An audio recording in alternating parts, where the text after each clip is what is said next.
Shalom, greetings. Welcome to the Ethiopian Investment Forum. Thank you all for joining us.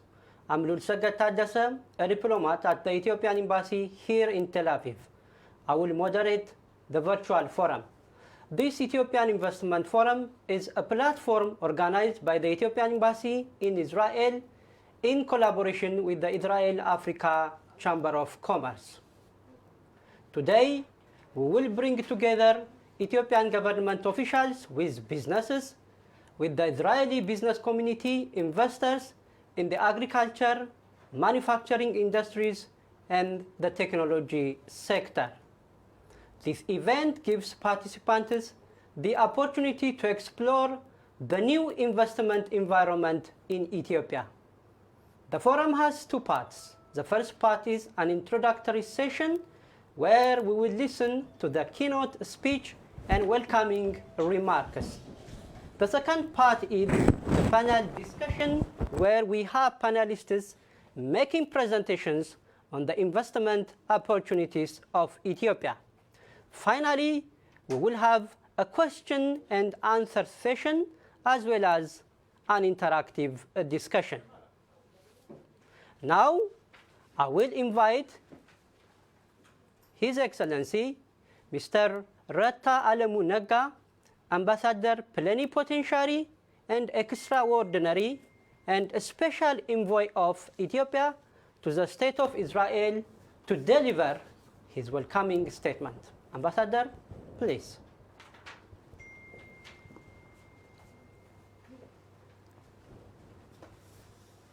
Excellency, Wezero Tseon Taklu, State Minister of the Ministry of Foreign Affairs, Ato Temesgen Telahun, Deputy Commissioner, Ethiopian Investment Commission, Ato Seleshi Girma, the Chief Executive Officer of Tourism Ethiopia, Excellency Ms. Yael, Ambassador, Deputy Director General of Economic Affairs, Israeli Ministry of Foreign Affairs, Excellency Ambassador Rafael Morav, Israel's Ambassador to Ethiopia, Mr. Niso Bazalel, President of Israeli-Africa Chamber, Excellencies, ladies and gentlemen. At the outset, I would like to express my appreciation to all of you for joining us at this Ethiopian Investment Forum. The objective of this virtual investment forum is to provide a unique platform for a genuine and constructive dialogue between government officials, business persons, and development agents regarding investment opportunities in Ethiopia in multiple sectors, including the agricultural, manufacturing, and tourism sectors. Let me thank Mr. Niso Bazalel, President of Israeli-Africa Chamber, for collaborating with us to organize this virtual investment forum. The Ethiopian Embassy and the Israeli-African Chamber, in partnership, this partnership symbolizes the spirit of friendship that we need to boost further to enhance investment between Ethiopia and Israel. I would also like to thank Her Excellency Wezero Tseon Taklu, State Minister of Foreign Affairs, in charge of economic diplomacy, for joining us today, and we are honored and pleased to have you with us, Excellency Madam. As Ethiopia is promoting foreign direct investment following a whole of government approach in coordinated way, I am also glad that Mr. Temesgen Telahun, Deputy Commissioner of the Ethiopian Investment Commission, and Ato Seleshi Girma, the Chief Executive Officer of Tourism Ethiopia, is with us to present about the Ethiopian investment opportunities, as well as to reaffirm their commitment and readiness to work with the Israeli business community. Excellencies, ladies and gentlemen, Ethiopia and Israel share strong historical and spiritual ties. The high-level visits and bilateral agreements have contributed to enhancing our understanding and friendship. This is why Ethiopia and Israel enjoy very good relations. Following the official visit of His Excellency Prime Minister Dr. Abiy Ahmed to the State of Israel in September 2019, the two governments have enhanced their joint efforts to strengthen their economic ties. In this regard, I like to thank His Excellency Ambassador Rafael and Her Excellency Mr. Yael, Ambassador and Deputy Director General of Economic Affairs of Ministry of Foreign Affairs, for joining us to speak at this forum. Israeli investors have been engaged in Ethiopia in agriculture, manufacturing, real estate, and hospitality businesses, creating jobs for Ethiopians in transferring capital, technology, and know-how. This effect have helped us to a larger extent, and it's my pleasure that we have speakers who are already operating in Ethiopia, and I thank them for sharing their experience, which I hope would encourage other investors to follow their suit. Given the historical relations, the geographic proximity, and the daily flights of the Ethiopian Airlines, there is a lot to be done to expand investment between our two countries. Hence, let me take this opportunity to express the commitment and readiness of the Ethiopian government to further consolidate our economic ties in the areas of common interest. This is why the embassy has organized this investment forum in partnership with Israeli Africa Chamber, and it's also my sincere hope that this forum would enhance the awareness of the Ethiopian investment opportunities and its favorable environment. This could lead to a concrete investment projects in Ethiopia. Excellencies, ladies and gentlemen, the Ethiopian Israeli are the living bonds which could further strengthen the economic partnership. Ethiopia offers a lot of opportunities for Israeli investors.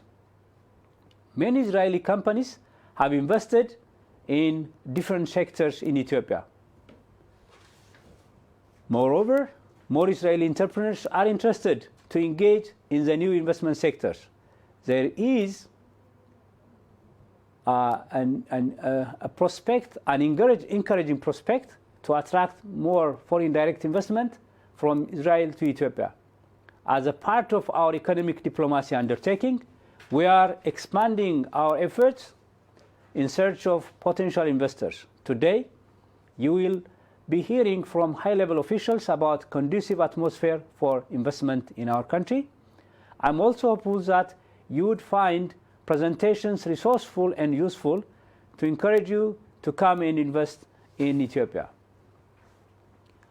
I have to say that our government is highly committed in creating an enabling environment for Israeli investors. Under the leadership of our Prime Minister, His Excellency Dr. Abiy Ahmed, the government has introduced political and economic reforms. In her keynote address, Her Excellency Weziro Tzion, our State Minister, will speak about the main activities geared towards the transformation of the Ethiopian economy and how the private sector is the main agent of change in our path towards prosperity. Ethiopia continues to update its investment policies and spend on infrastructure and build human capital development to create a favorable condition for business. The Deputy Commissioner of the Ethiopian Investment Commission will enlighten us on the opportunities in the new investment law recently adopted by the Ethiopian Parliament, which provides a favorable legal framework for investors with strong guarantees and incentives. Excellencies, ladies and gentlemen, Africa is the new frontier for economic prosperity, and Ethiopia could serve as a gateway for Israeli investors in the continent. Israeli technology in the area of agriculture and science and innovation are important to advance African economic development. As the second most populous country in Africa, Ethiopia offers a large domestic market in Africa. Moreover, in Africa, Addis Ababa is the main aviation hub and the home of Ethiopian Airlines, which maintains regular flights to Tel Aviv, which is also a good opportunity for business relationship. A notable factor about flights between the two countries is that we have 7 days a week flight, and it's just only 3.5 hours flight.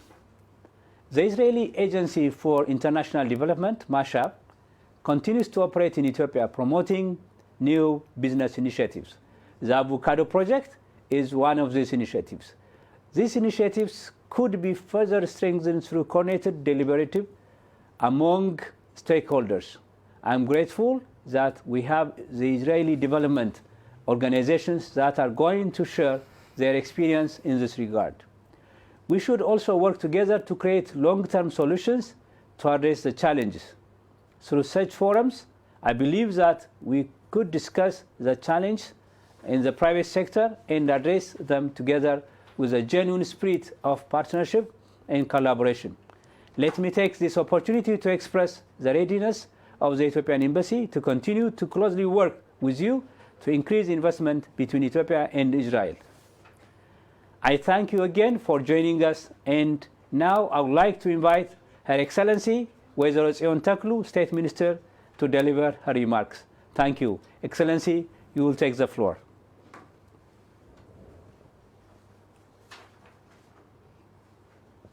Part of the presentation, I guess, at the beginning, but we probably catch up. I'm sure my sound is clear. You can hear me? Okay, thank you. So, Your Excellency, Ambassador Retta Alemu, Your Excellency, Ms. Yael Ravia Zadok, and Your Excellency, Mr. Rafael Morav, and Mr. Muso Bazalel.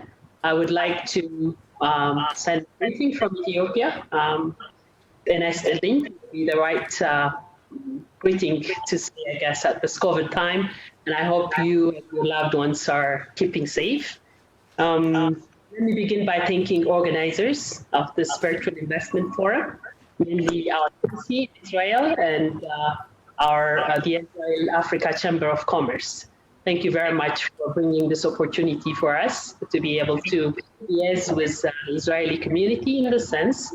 I would also like to thank all the speakers who are going to share with us their insights on how we can boost investment in Ethiopia from Israel.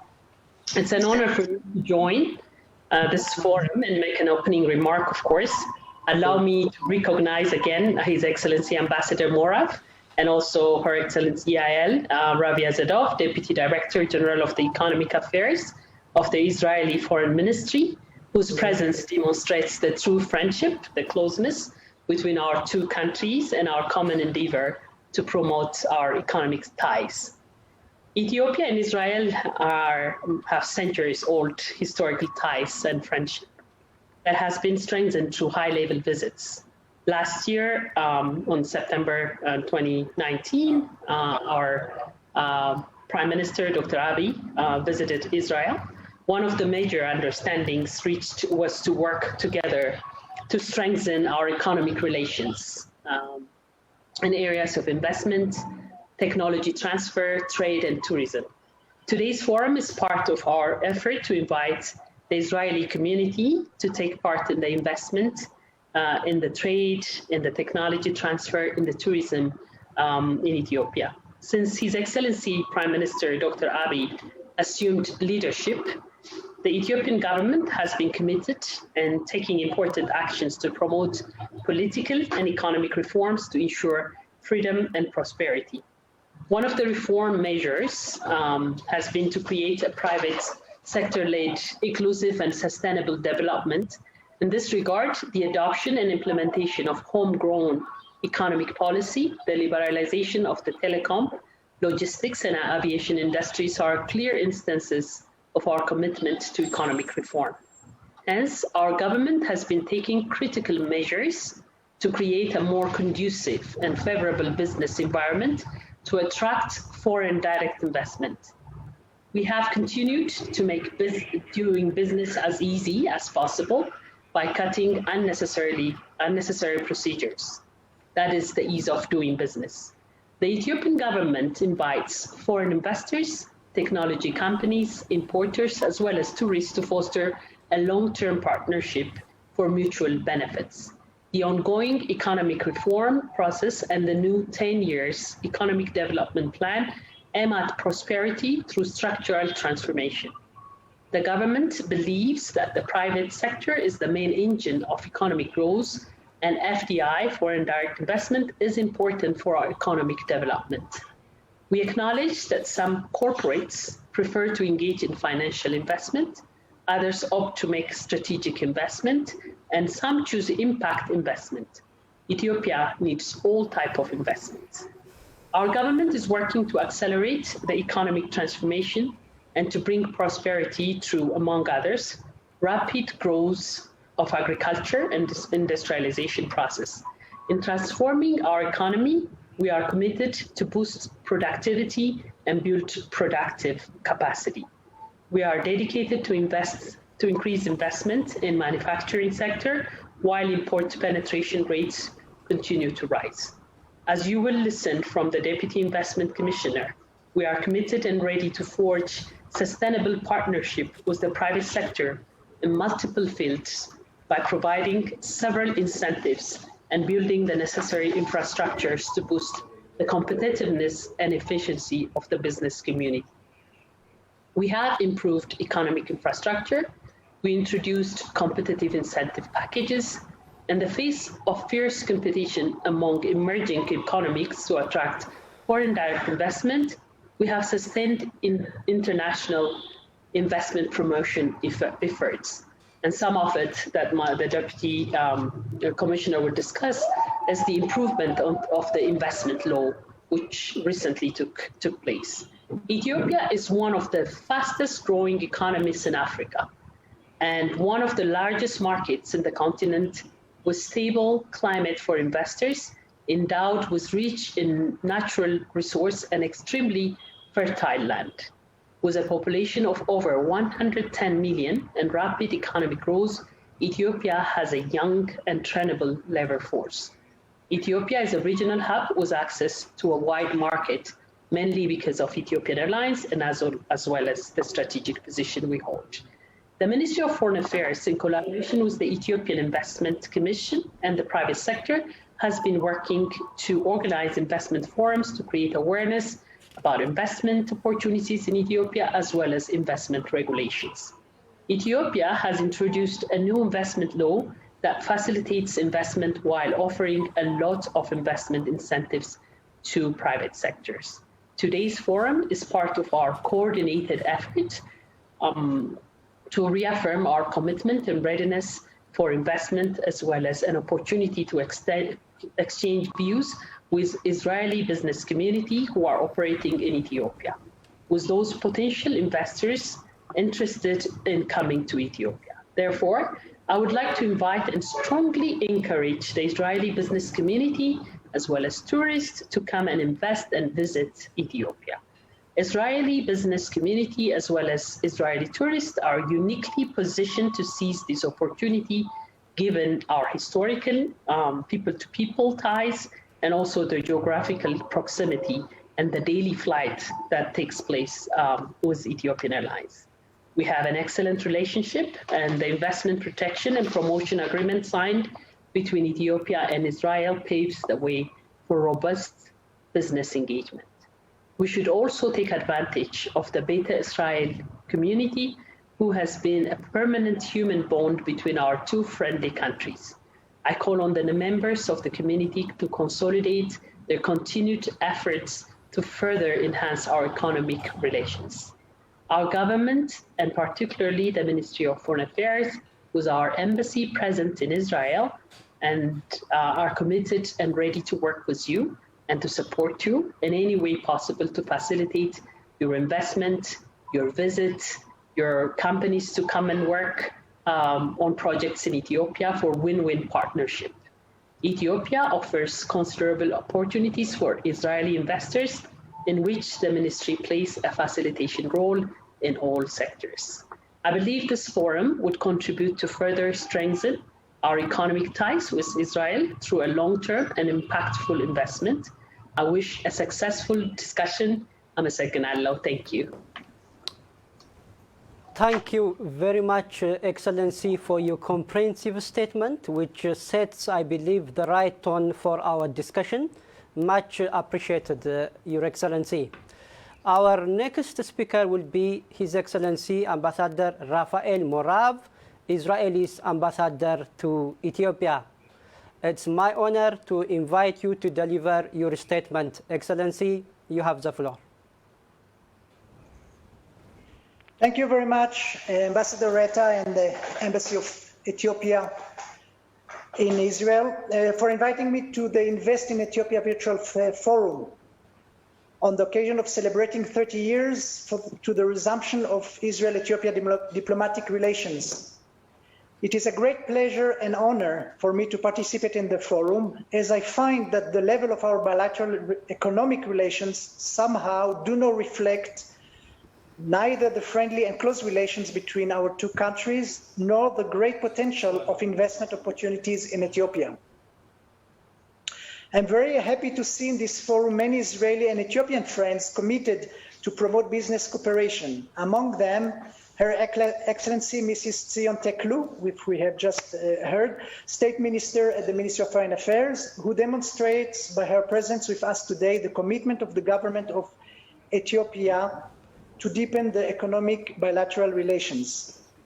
I also recognize His Excellency Mr. Temesgen Tilahun, Deputy Commissioner of the Ethiopian Investment Commission, with whom I had the privilege to participate last Friday in a similar investment seminar organized by his commission to the Israeli business community in Ethiopia. As many of you already know, Ethiopia embarked over the last 2 years in ambitious and essential economic reforms aimed to improving the business climate for foreign investors. I wish to underscore Israel's steadfast partnership with Ethiopia in support of these efforts. On this background, the Israeli business sector finds a great interest in investment opportunities in Ethiopia. Every week, I meet or conduct video conference with several Israeli companies who wish to learn about the investment climate in Ethiopia. If I would tell them that it's easy doing business in Ethiopia, I would clearly lie to them. But doing business is never an easy task. So while I highlight the opportunities and potential, and there are plenty of them, yet I find it important to mention also the challenges in Ethiopia. Having said that, I am much encouraged by the Ethiopian government's commitment to tackle the challenges faced by the investors, such as easing the regulation and making it more predictable, transparent, and business-friendly. In this context, the new investment law reform adopted last April is an important step in the right direction. The Embassy of Israel to Ethiopia spares no effort in assisting the business communities of both countries to establish a collaboration. I have learned that with perseverance and patience, everything is possible in Ethiopia. And this is my message to all investors coming to Ethiopia. I wish to express my appreciation to the Ethiopian Embassy for organizing this important conference. And I thank you for your attention and wish you a fruitful discussion and useful deliberations. አመሰግናለሁ። አመሰግናለሁ, Your Excellency, for your comprehensive statement and for underlining that everything and anything is possible in Ethiopia. Thank you very much for that, very positive message. And now I would like to invite Director to speak on behalf of Ambassador Yael, who unfortunately could not join us due to last-minute assignment.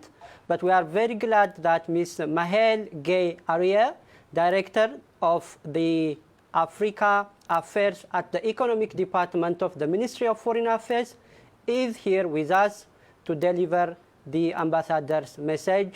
Director Michal, it's an honor to invite you. Please, you have the floor.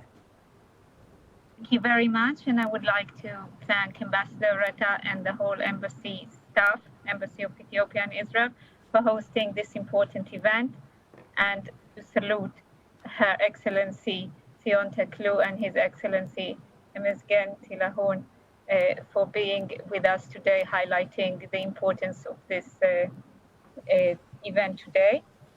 Now, of course, I don't need to tell you that the ancient connections between our peoples did not only include culture, but also trade, going right back to biblical times. And over the past 30 years, both our countries have made great efforts in order to fulfill the potential also for economic relations in the modern day. On the part of the government of Ethiopia, as you have mentioned, we see very ambitious economic reforms, some of which will be presented here today.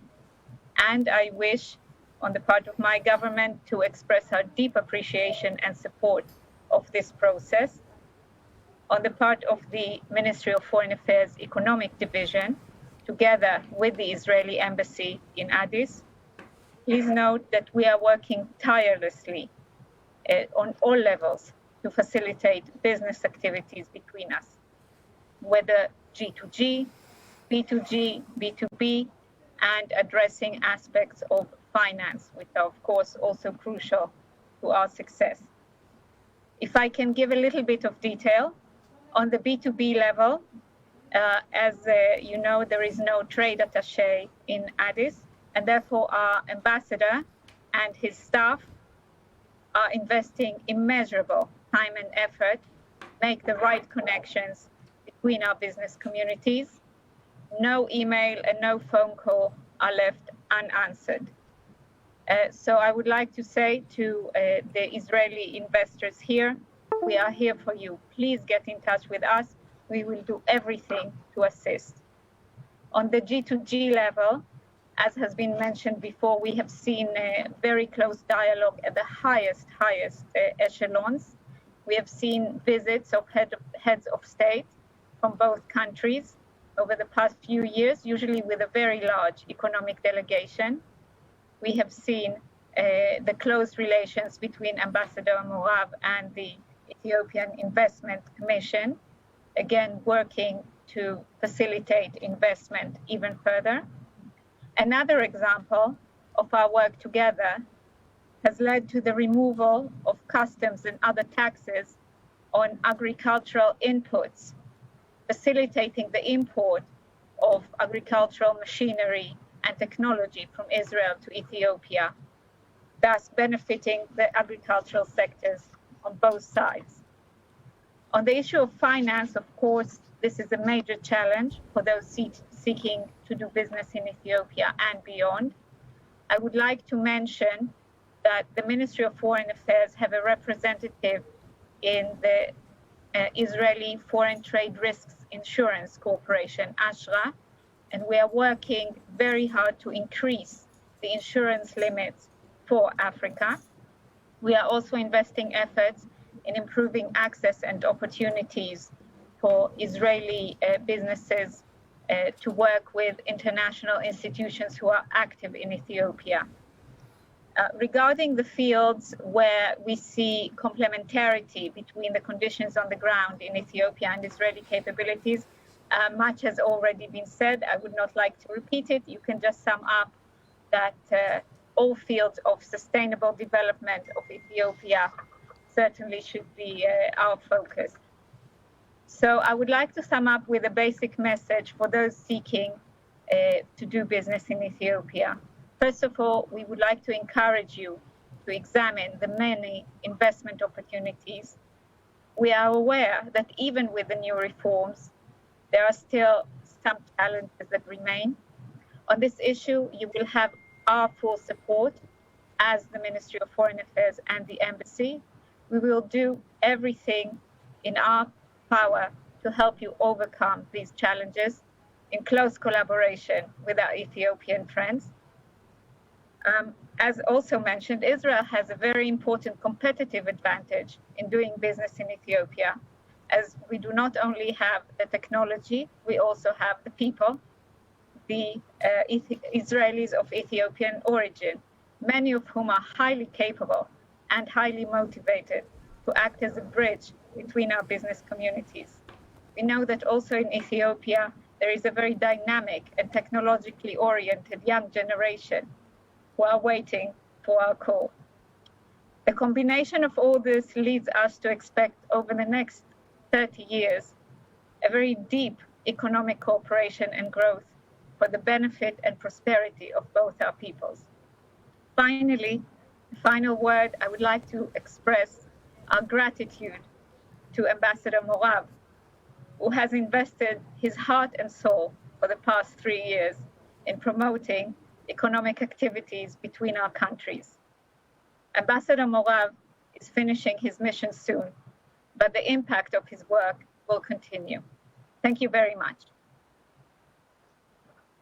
Thank you very much, Director Michal, for your statement, and we really appreciate the work that you continue to do to promote investment between Ethiopia and Israel. Our next speaker is our partner in this event, the President of Israel Africa Chamber of Commerce, Mr. Niso Bazalel. Mr. Niso, you have the floor, please.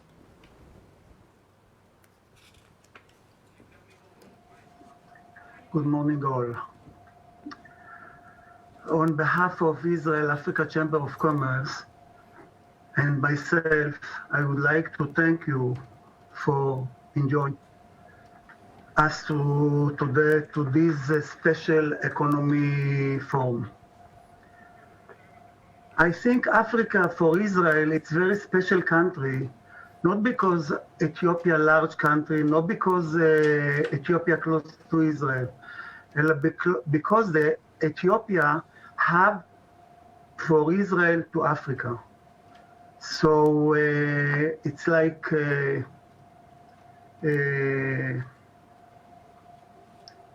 from Ethiopia we can get another countries in Africa. So this is why it's very special for the government of Israel and the people of Israel, the relationship between two countries. Our Chamber of Commerce is larger home for Israeli company who work in Africa. And we dedicated our time to build the ties between the Israeli business and the public and the private and the government sector to the countries in Africa, include especially Ethiopia. I would like to wish you all the good health and continue relation between the chamber and the embassy of Ethiopia. Thank you very much. Thank you very much, Mr. Niso. My great appreciation to you and to your colleagues at the Israel Africa Chamber of Commerce for partnering with us in organizing this event. Now we will be moving to the panel discussion. I would like to invite all participants to watch a short video clip under the title Ethiopia, a New Horizon of Hope. And after that, I would be inviting His Excellency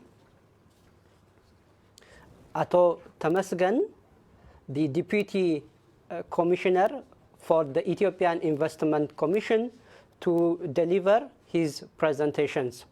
Before I invite you to watch the video, I would like to appeal to all our distinguished speakers to keep the time allotted for each one of them. Again, I invite you to watch the video, please. A unique country, modest with its exquisite terrain, pristine lakes and falls, as humble as any place where a heroic soul belongs, steeped in ancient history and known proudly as the cradle of humankind, the coffee capital of the world, Ethiopia is gloriously flourishing, peaking in momentum towards economic, political, and social transformation and looking forward to a prosperous future. Ethiopia, a new horizon of hope. The country is moving with speed, breaking walls of division and building new bridges of unity. It is one of the few countries in Africa where women take half of the cabinet seat. Ethiopia has a first female head of state and a female president of the judiciary, and has made significant transformation leaps in foreign policy. Building on the sweeping political reforms that he unleashed, Prime Minister Dr. Abiy Ahmed announced that the partial privatization of state-owned enterprises in energy, telecom, logistics, and aviation sectors represents the fundamental opening of the Ethiopian economy. Ethiopia is leading a new frontier of effective regional integration of the entire continent. The economy has enjoyed double-digit growth over the past decade, asserting itself as one of the world's fastest-growing economies. As the second-largest recipient of foreign direct investment in Africa, Ethiopia has attracted many global brands, highlighting the competitive investment opportunity that it yields. With a crystal vision for 2025, Ethiopia aims to be the leading manufacturing hub in Africa and a preferred destination for foreign direct investment. So why invest? We are a young and productive age group that accounts for 60% of the population of 105 million people, trainable and available at competitive wages. With duty-free and quota-free access to major export destinations, including US and EU markets, a signatory to the African Continental Free Trade Area that unlocks the market potential of 1.2 billion. We are strategically located with proximity to the Middle East, Europe, US, and Asia, offering a wide-ranging incentive package for priority sectors and export-oriented investments. The newly built Addis-Djibouti electric-powered railway connects the capital and other economic corridors to the port of Djibouti. Africa's world-class and Star Alliance member, Ethiopian Airlines, flying to over 100 international destinations and 40-plus dedicated cargo destinations. There is huge investment potential in renewable energy, including hydro, wind, and geothermal. We now have expansive road networks connecting national and regional markets and state-of-the-art industrial parks, both public and privately owned, offering impressive benefits. Ethiopia's policy reforms spearheads industrialization through investment in these sectors: textile and apparel, leather and leather products, agro-processing, horticulture, pharmaceuticals, ICT and electronics, tourism, and energy. As the land of origin rises, with courage and honor, it calls on the world to come and seize the vast investment opportunities. Ethiopia is now open for business.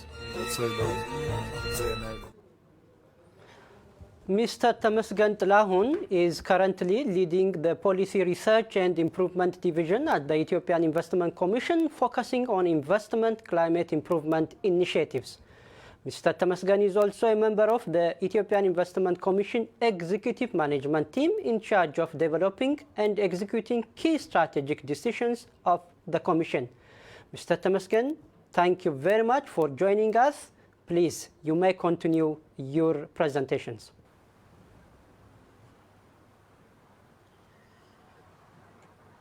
Thank you, Moderator, Ambassador, Excellency Mission, Ambassador Murav, Ambassador Retta, Director Miho, Mr. Miso, participants of this panel discussion, good morning to you all. I'm really happy to have gotten the opportunity to take part in this particular unique platform, presenting you some major information on the recent economic initiatives and investment-related reforms that has been in place since the past 2 years or so. So if the moderator allows me, I will share my screen so that you can see some of my presentation slides.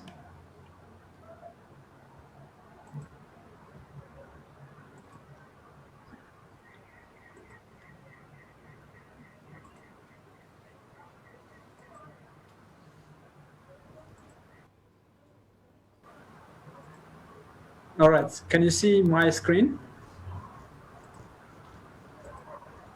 Yes, we can see it.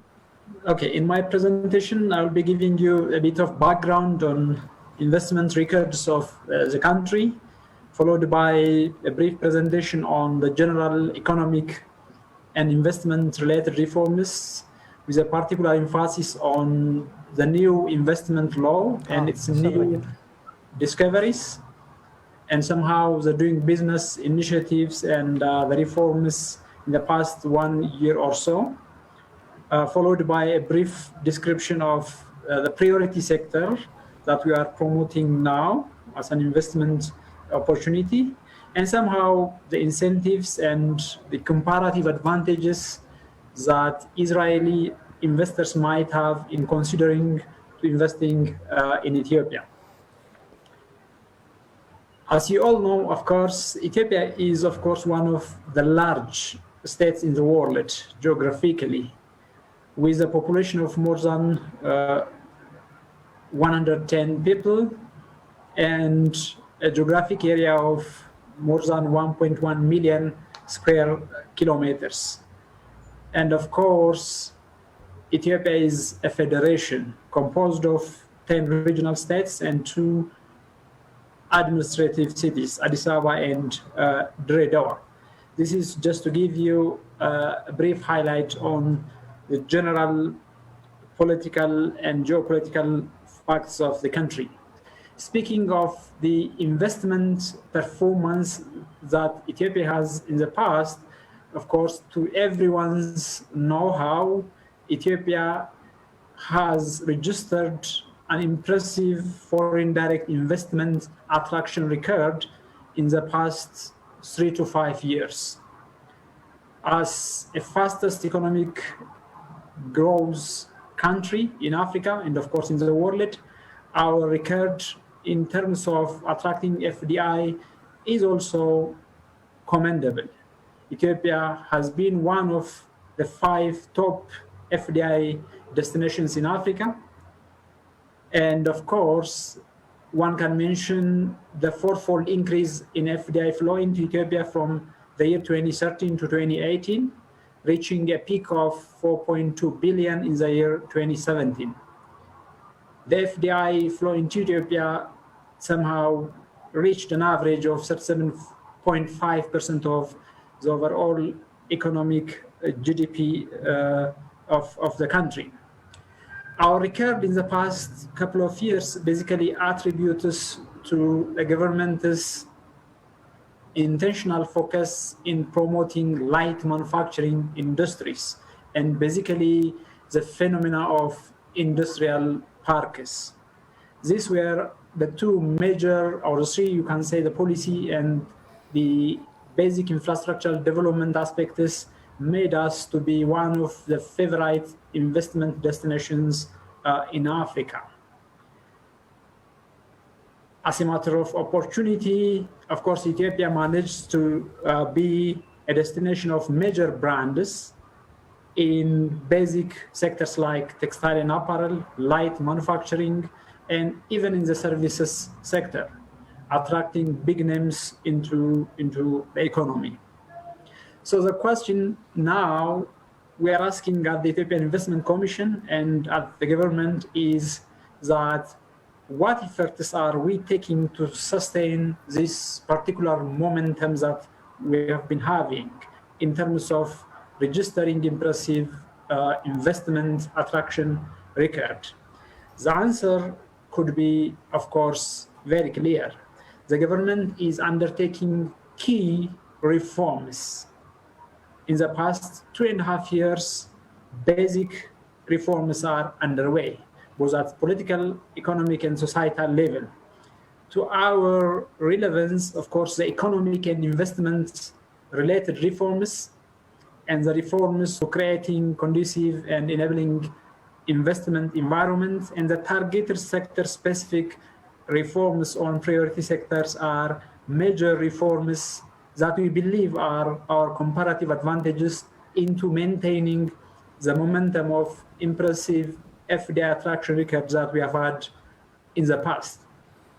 So in the coming couple of slides, I would like to touch upon these major reforms that are our assets and helping us to be still major destinations to FDI in Africa.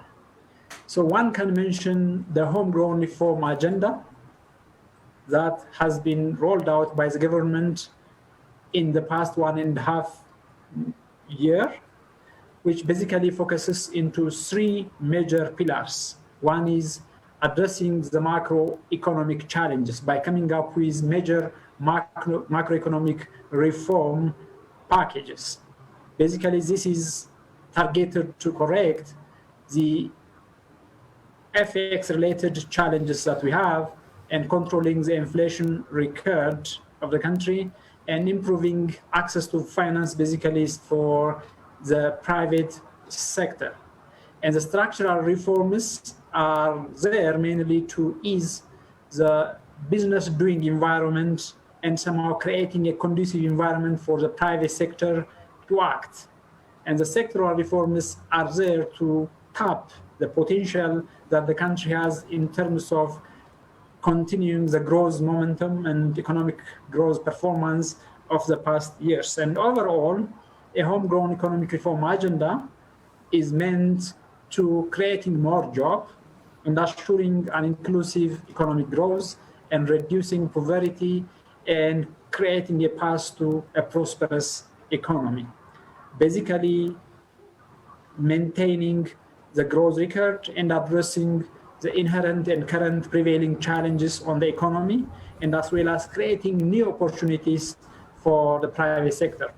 Of course, the homegrown economic reform agenda now is included into the 10 years prosperity plan that the government started to implement as of this year.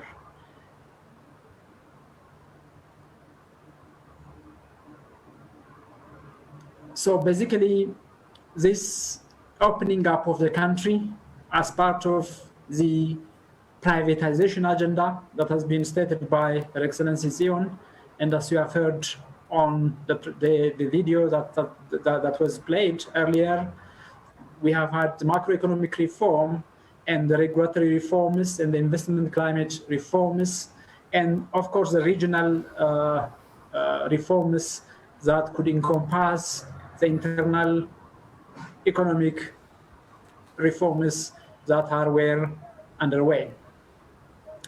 One should also mention the initiatives of the country to be part of the African Continental Free Trade Area, which could give us an opportunity for broader economic engagement into the continent.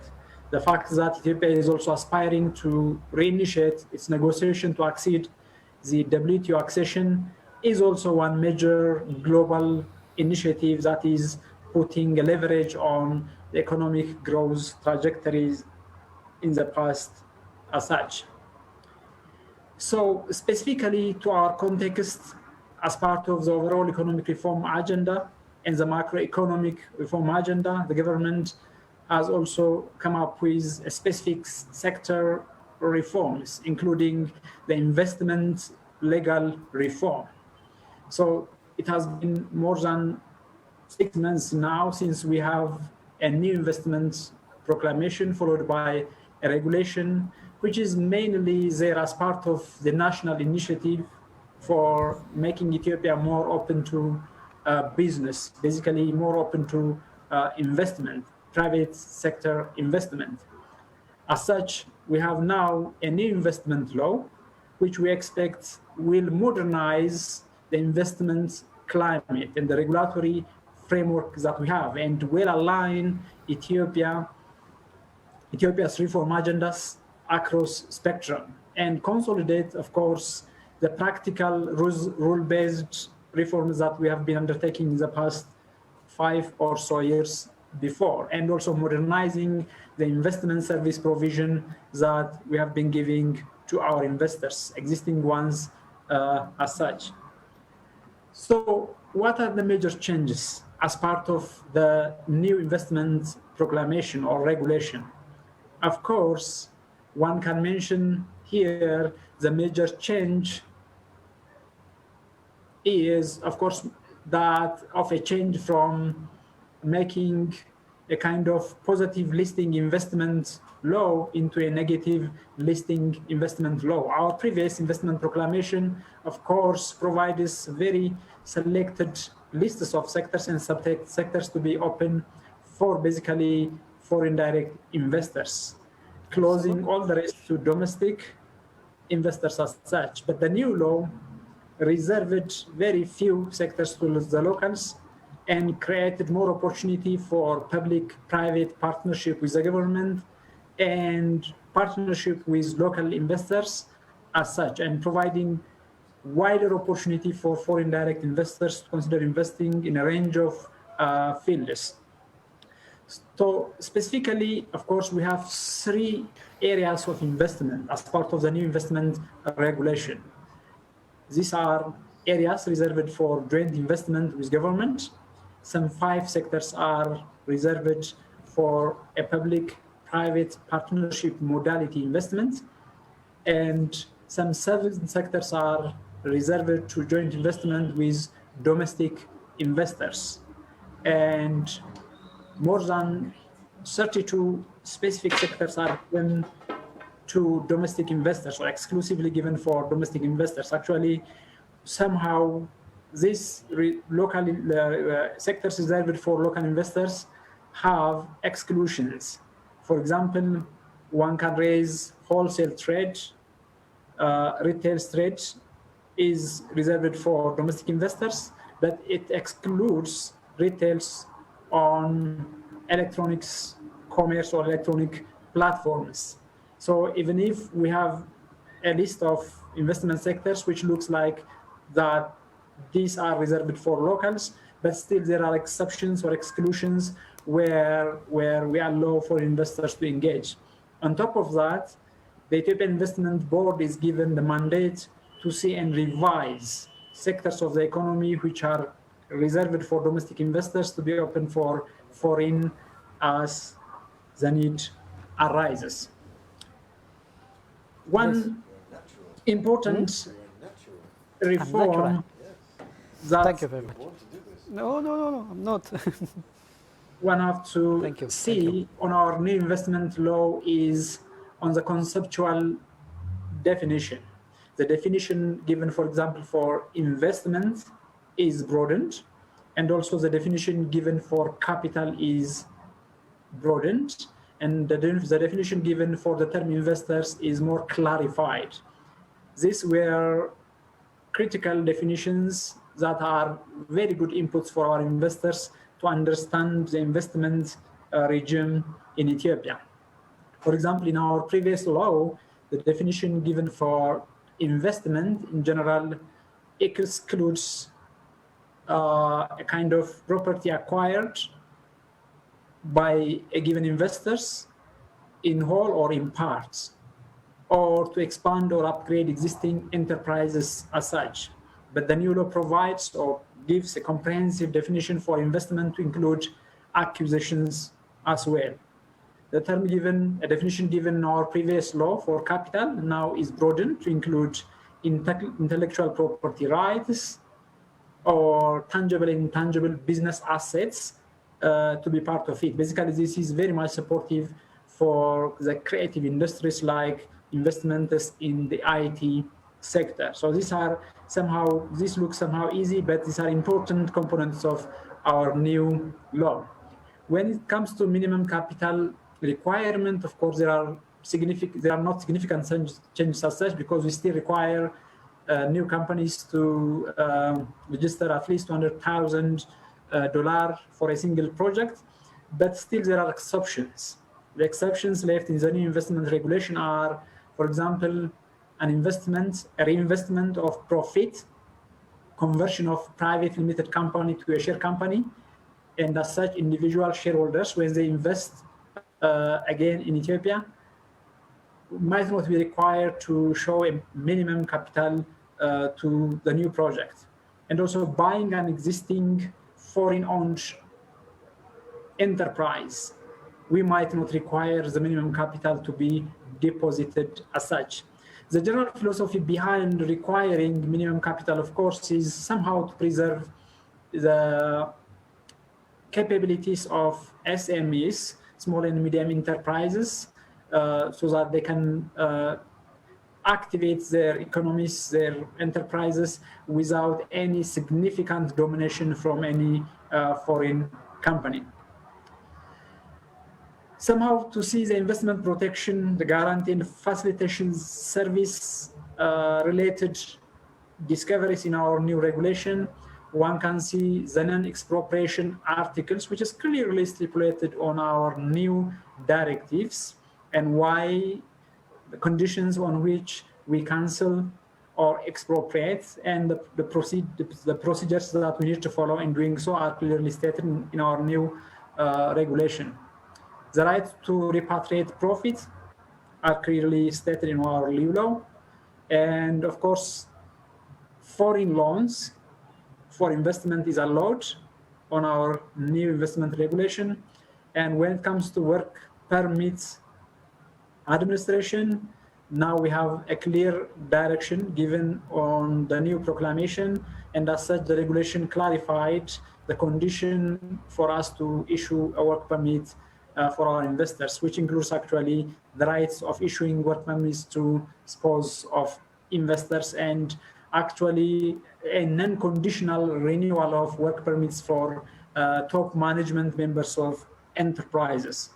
Multiple visa entry requirements and conditions are clarified, and the one-stop shop services to be provided for investors are expanded. Earlier, the Ethiopian Investment Commission only facilitates the entry level, and companies are supposed to go to other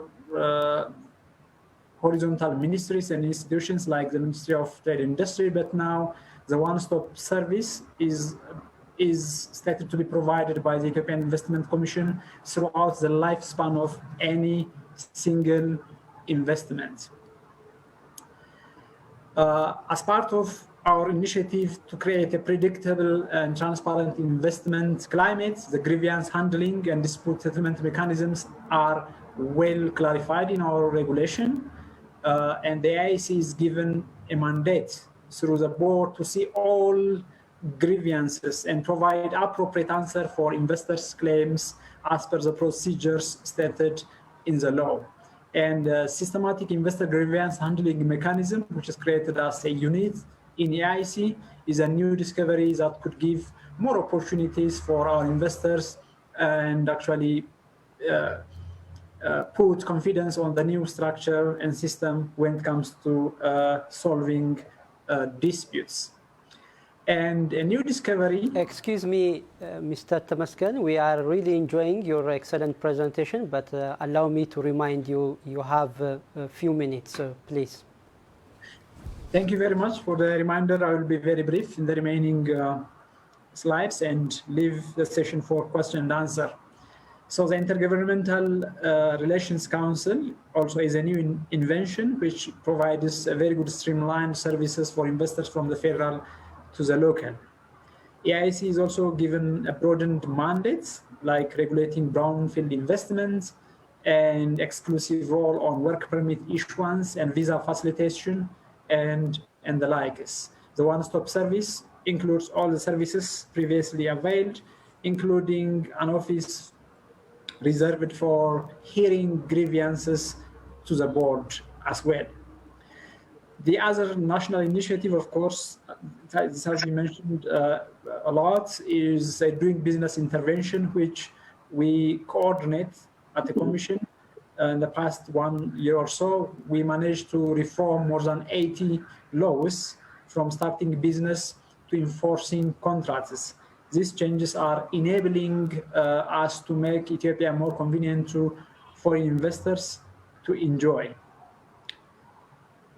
In terms of sectoral reforms, of course, 5 major sectors are given priority in the new homegrown economic reform agenda, and as part of the 10-year plan: agriculture, manufacturing, light manufacturing, the mining sector, tourism, and ICT sectors, to mention a few. Of course, these sectors are not as such new. Ethiopia has been excelling, for example, in the textile and apparel sector due to the natural advantages that we have in terms of cotton production and the textile opportunities and the possibility, the fact that we have developed global value chains in terms of attracting global manufacturers' brands still is an opportunity for investors to consider.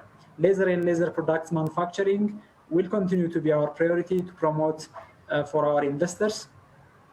The pharmaceutical sector is again another priority sector because we have the potential both for import substitution and the export potential for the regional and continental market, the agro-processing and horticultural industries, and all the value chains in the industry are opportunities that investors might consider to expand and initiate a new project.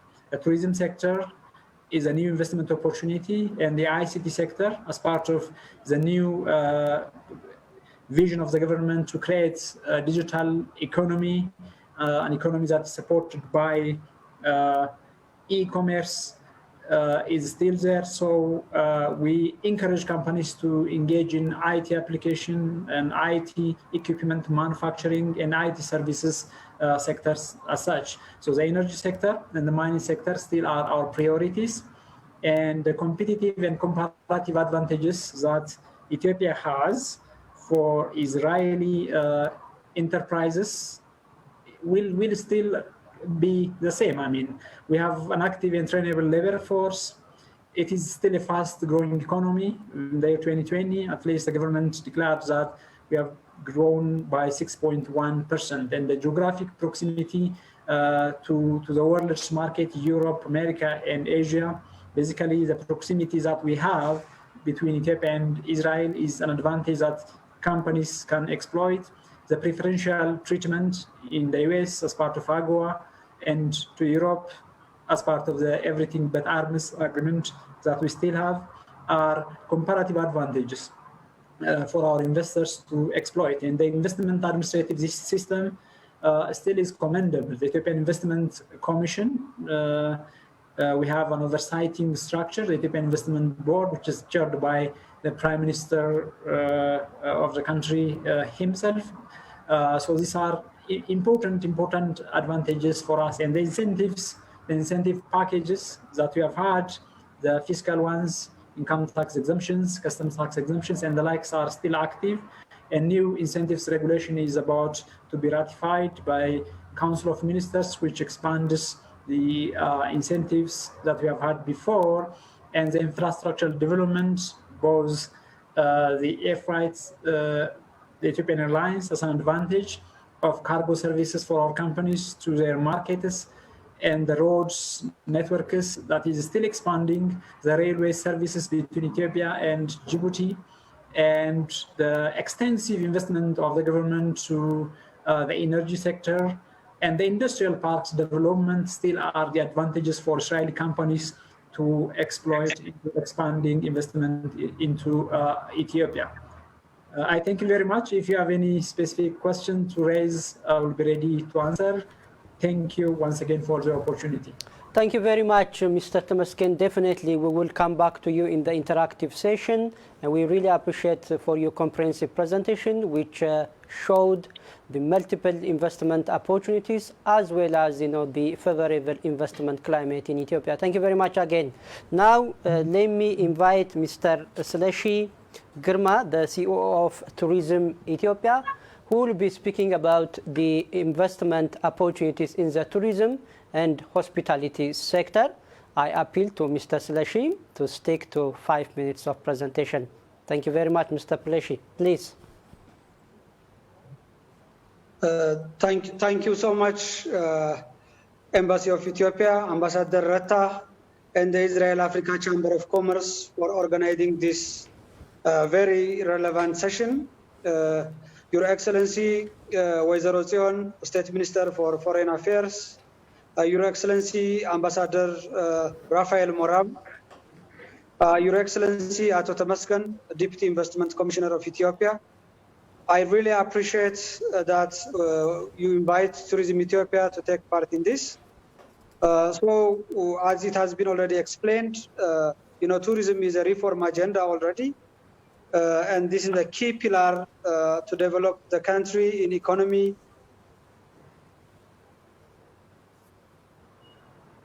So Ethiopia has already identified specific sites for investors, global investors, to jump in and invest in hotel, lodge, tour operation, and other business. So if the Israel government, the Israel community and the Israel business people are interested to invest in, we have 7 key areas where investors can obtain special privilege. This privilege would be, one is if they are interested to invest in hotel and lodge constructions, they will be able to obtain duty-free construction material to import into Ethiopia or into specific regions where they invest in. And again, those investors who want to invest in hotel and tour operation will also get a chance to get, again, duty-free to import vehicles. So this can be coach buses, modern four-wheel drive vehicles. Again, if people are interested to invest in national parks, I mean, there are development areas which are already identified. It doesn't affect the environmental conservation. So if they're interested to invest in the national park areas where there is a tourism development zones, which are already identified and ready for investors, there will be additional 5 years tax exemption privilege. So I'm just telling Ethiopia is ready than any other and attract investments in hotel and lodge and resorts investments. Again, if there are interests, to invest in other areas, I know that Ethiopia and Israel has long years of historical ties. I know that Israel has been one of the most reliable partners to Ethiopia. So we have 2 different opportunities. One would be, the Israel, especially the Ethiopian Jewish as well, including the whole the Israeli citizen, to invest in Ethiopia. The Ethiopian community is more aware of the Israel history, the Israel diplomatic relationship and ties. I know that also the Israel has some stake, especially the Ethiopian Jewish rooted from Ethiopia, has special interest to invest in this country, in this beautiful and great country. So this is one. And the second is, Ethiopian investors. I would be very happy if Her Excellency take this point as well. If Ethiopian investors who are already very famous now, opening resorts, lodges and chain hotels, could also get chance to invest in Israel, to invest in Jerusalem, to invest in Tel Aviv. So this will be again a good opportunity, also for the Israel government to take investors from Ethiopia and, they can open their businesses there in Tel Aviv or Jerusalem or wherever in Israel. Because there are also demands from the Israel side to see the Ethiopian investment appearing there. And this is also a good opportunity for, Ethiopian foreign direct investments going outside Ethiopia and still taking a priority Israel. So these are some of the issues that I really want to raise. It would be to attract more tourists to Ethiopia. It's a great country, long years of civilization, and lots of things to see, including wildlife, endemic animals, endemic flora species, architecture, people, an amazing food, delicious food. I know Israel is also importing more spices from Ethiopia, but you can taste the real food from Ethiopia itself in Addis Ababa or elsewhere in the regions. So please, we want to invite investors in tourism, investors in hospitality, hotel, lodge and resort business at the same time to send off tourists. In the past weeks with Ambassador Rata, we had 3 consecutive virtual tours, which were live to the whole public in Ethiopia and Israel at the same time. We were very successful. We were able to attract thousands of participants, and we also were able to pull the outbound tour operators from the Israel side who had developed interest to invest in Ethiopia and to send tourists to Ethiopia. So I just want to say Ethiopia is the land of origins, the origins of everyone in this globe. We really want to attract more investments, and we want at the same time more visitors. Our Prime Minister, His Excellency Dr. Abiy, is making tourism a priority and trying to promote this beautiful country a lot. So we want our embassy in Israel to work on that. And Ambassador Rafael Morab also is a good partner with Tourism Ethiopia as well. And we want to strengthen this relationship in the future. I thank you so much for inviting us to take part in this. And I want to say finally, Tena Istelling. This has been said by our foreign ministry as well. It's a new campaign. Thank you very much. Thank you. Really, really appreciate, and I really thank you for listing out the 7 key areas of investment in the tourism sector. Thank you for joining us, Mr. Seleshi. Now let me invite, Aryeh Dubov, the director at the Tikkun Olam Ventures, a program that provides African smallholder farmers with access to Israeli agricultural technology. These technologies and their activities have been presented, among others, on CNN and PBS. We are very glad that Mr. Aryeh Dubov have joined us here with us. You have the floor, please. Thank you very much. It's a real pleasure and an honor to be invited to participate in today's investment forum. I especially want to thank Ambassador Retta, who represents for us the tremendous interest and support of our Ethiopian government partners. I'm very glad to see Ambassador Morav present on the call, who has been extremely helpful to us all along the way in Ethiopia. And he also represents the considerable investment of Israel's Ministry of Economy in Tikkun Olam Ventures. The Ministry of Economy is a major strategic partner of our work. I'm representing the JDC, an American Jewish NGO that's been active in Ethiopia for close to 40 years. I was reflecting earlier on the first time that I traveled between Addis Ababa and Butajira, the community in which we are working today, 3-4 years ago, and I was struck all along the 3-hour journey that we took between Addis and Butajira by the beautiful countryside, the obviously rich arable land that we were passing through, but I was equally struck by the absence of technology, the absence of mechanization. And at that time, I thought, a thought which I believe many of the people in this forum will have also had, which is what needs to happen to realize the value of that arable land? What needs to happen to increase the productivity of smallholder farmers in Ethiopia? Because that's the problem that we as an NGO that has a market-based approach looks at. The problem being that in Ethiopia, upwards of 80% of the economy is agricultural. More than 90% of that agriculture is in the hands of smallholder farmers. And those smallholder farmers, for no fault of their own, are systemically underproductive. They need to be more productive. So the question is, what can be done to increase those smallholder farmers' productivity? Because without agricultural transformation in Ethiopia, without increasing the productivity of that large element of the agricultural sector, the economy will not develop, the economy will not grow, and all of the aspirations that we all share for Ethiopia will not be achieved. So agricultural transformation is essential. As an NGO, we look at that situation through 2 lenses. We see it as a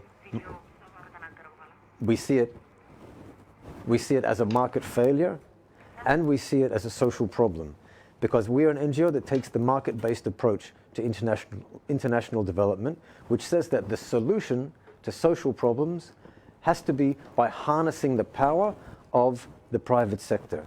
That only by, or largely by including the private sector, including business in solving a social problem, do we have a chance of reaching scale and sustainability. That's the market-based approach to international development. Tikkun Olam Ventures, the program that we operate in Ethiopia, saw 3 major obstacles between smallholder farmers and increased productivity, again through an Israeli lens. We saw that those smallholder farmers do not have access to the finance that they need in order to purchase significant agricultural technology. You can, as a farmer, as a smallholder farmer in Ethiopia, find secure microfinance which is a number of hundreds of dollars, but you can't have a loan. It's very difficult to get a loan of $1,000, $2,000 in order to purchase significant agricultural technology. So the first obstacle is access to finance. The second obstacle is access to agricultural technology. And while there is existing agricultural technology that can be transformational for smallholder farmers, those ag tech companies, whether they're Israeli or other, are not looking for smallholder farmers. They're not prioritizing smallholder farmers because they see opportunities elsewhere, and because the smallholder farmer market is so difficult to reach and to penetrate and to serve. So the second obstacle is access to agricultural technology. The third obstacle is that smallholder farmers are weak market actors. They are price takers, which means that they essentially have to sell to the first trader that comes to their field or comes close to them when their produce is ready. Tikkun Olam Ventures created a dedicated loan fund in partnership with an Ethiopian private bank, the Oromia International Bank. We have a loan fund that is up to $10 million, which enables farmers to secure access to finance. We designed an agricultural ag tech package, which includes a drip irrigation system and hybrid seeds, which can significantly raise the yields and incomes of smallholder farmers. And we strengthen the same farmers' connections to the market. We're well on the way. We have a growing number of farmers, and we're seeing their productivity increase. My final remark is in relation to the words of the Commissioner, the Deputy Commissioner of Investment, who spoke earlier. In order for programs like ours and for any significant transformation of smallholder farmer agriculture to take place, on the Ethiopian government side, there needs to be an acceleration of access to foreign currency. In order for these transactions to take place, in order for technology to come into the country, we need access to foreign currency. That's an obstacle that I hope that members of this forum can give attention to. And secondly, the very significant development agent network that is operated by the government of Ethiopia through the Ministry of Agriculture. It's a remarkable infrastructure that has to be mobilized, that has to be more effective to provide technical support to farmers as they adopt new technologies, as they adopt new practices. In order for that to really happen, the development agent network needs to be strengthened. Mr. Arya, thank you very much for joining us, and really appreciate your partnership working with us to enhance access to agricultural technologies. As you have heard, agriculture remains one of the top priorities for Ethiopia. Again, thank you very much.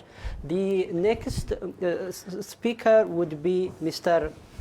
Jacob, the CEO of the Flora Veg Agro Industry, which is already operating in Ethiopia. He will be the first to tell us his experience in investing in Ethiopia, and we will have his video. Thank you very much again, Mr. Jacob Takala, for your work in Ethiopia. Shalom and good morning, everybody. My name is Jacob, and I grew up in Israel. I completed my military service in the Border Patrol Force as a combat medic, and later studied hotel management and network engineering. 12 years ago, I came to Ethiopia to fulfill the dream I have had since childhood, and saw the difficulties, challenges, but also the vast opportunities my country of birth had to offer. Then I decided to return to Ethiopia armed with the belief that I could make a difference. The beginning was not easy, even though I am familiar with the culture and the language. It was difficult. Things are done at a different pace, and that requires a lot of patience and understanding. If you want to make a quick buck, Ethiopia is probably not the right place for you. But on the other hand, if you have patience, a clear vision of where you want to go, and are willing to put in the required work, there are fantastic opportunities in Ethiopia. I was always interested in farming. There were some challenges at the beginning, but with a lot of hard work, patience and dedication, I am very pleased to say today, I, along with my local partner Bayana, own a large farm with about 300 workers. We supply around 7 million vegetable and fruit seedlings per month for a local farmer. Our annual turnover is north 7 million USD. Bayena was born and raised in Ethiopia. He studied Master of Horticulture and Management and today manage the day-to-day operation of the farm. His knowledge and experience is second to none.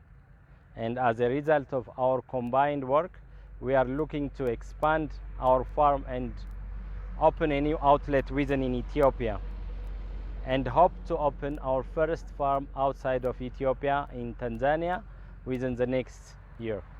The greatest pleasure for me, beyond financial gains and creating employment for about 300 families in the region where our farm is located, we are able to provide opportunities for low-income family children by opening fully funded school by the farm.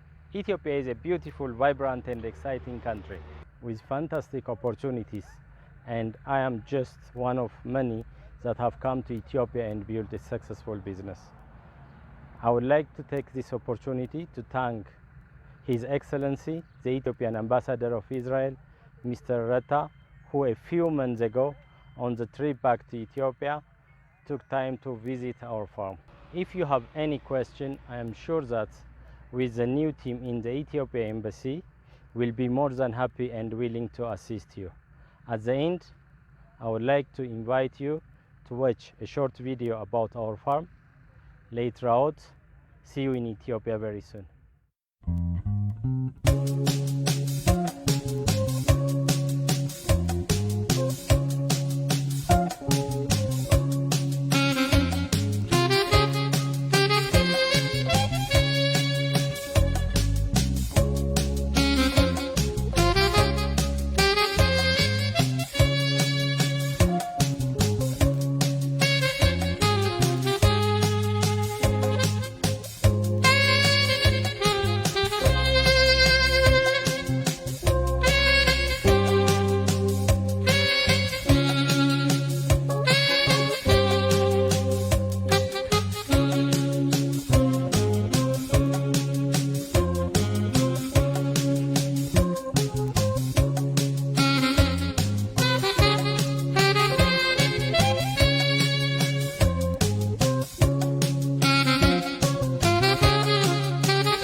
Mr. Yacob, thank you very much for sharing us your success story. Let me give you just 1 minute to summarize, the activity that you have in Ethiopia. Please, Mr. Yacob.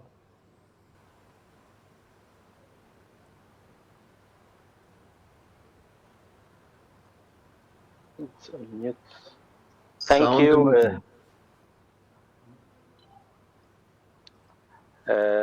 I understand that we didn't have a sound here before on the video.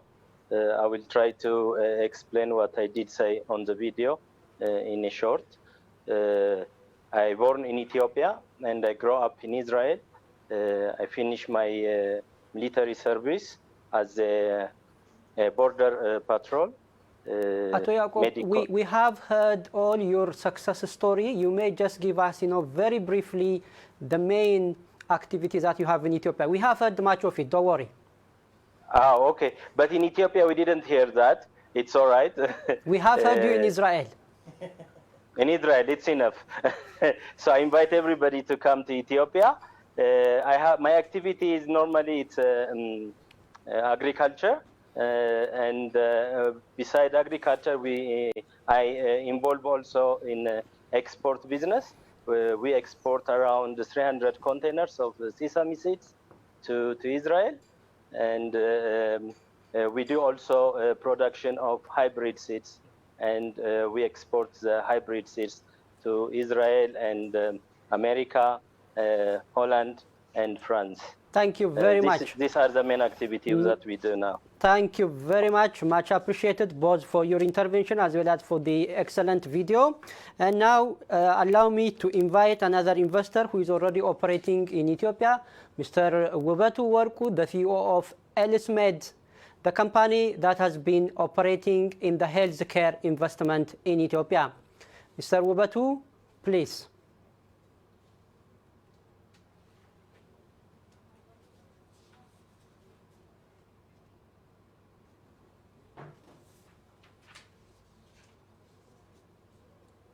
You may proceed with your presentation.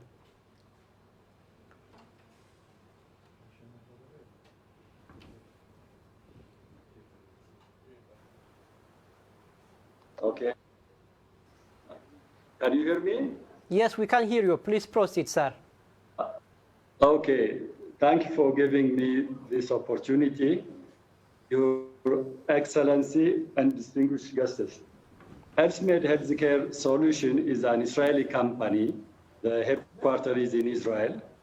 The president of the company is Mr. Ronen Bachar. I'm an Israeli citizen and the CEO of the branch company of Elsmed Business LLC in Ethiopia. Main purpose of our presentation is to show how business partnership has been effective between Ethiopia and Israel.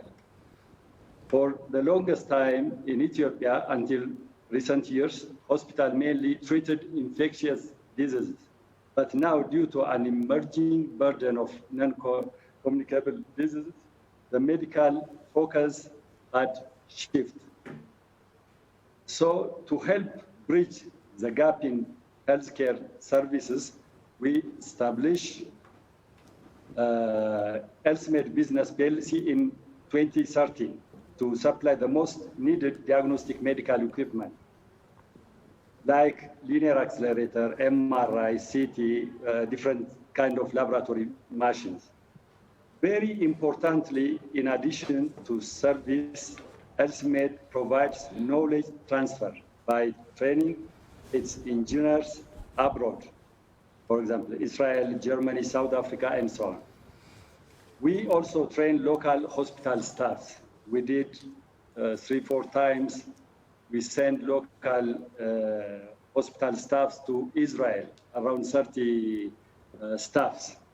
Now, Dr. Yosef will briefly present Elsmed project in Ethiopia shortly. Thank you so much, ladies and gentlemen. Elsmed Healthcare has been providing medical products to Ethiopian market for the last 7 years. And we have been actively providing the first-in-kind radiation treatment machines for 7 major hospitals, public hospitals in Ethiopia.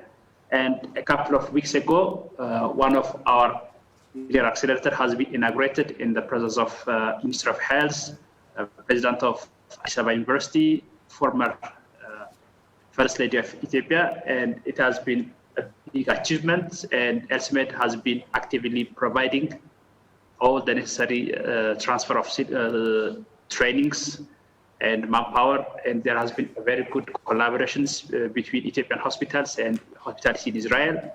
And we are also actively involving in national medical laboratory projects where we have been providing the machines free of charge. It's a framework agreement, and we are placing around 125 public hospitals, which mainly covers a major part of the countries. As you can see on the map, we are covering in the borders between Ethiopia and Eritrea, in Dansha cities, up to the lower borders between Ethiopia and Kenya, Moyale. And these are some of our staffs during installations and calibrations. And during trainings, our staffs have been actively training end users in hospitals. These are laboratory technicians. And in response to the COVID epidemics, our company have been actively involved in training of portable mechanical ventilators, and we have been distributing it throughout the country for 88 hospitals. And this is a project donated by the US government to Ethiopia. This is a case of training in hospital ICU, and we have been also giving training in facilities for nurses, for anesthetists, and other hospital members. And we have been also actively involved in the medical imaging projects. Currently, we are providing around 14 medical imaging devices, 10 CT scans, and 4 MRI. These are the first in their kind to the markets, and all will be distributed to the public hospitals, and they will have a very big impact on the medical service of the country.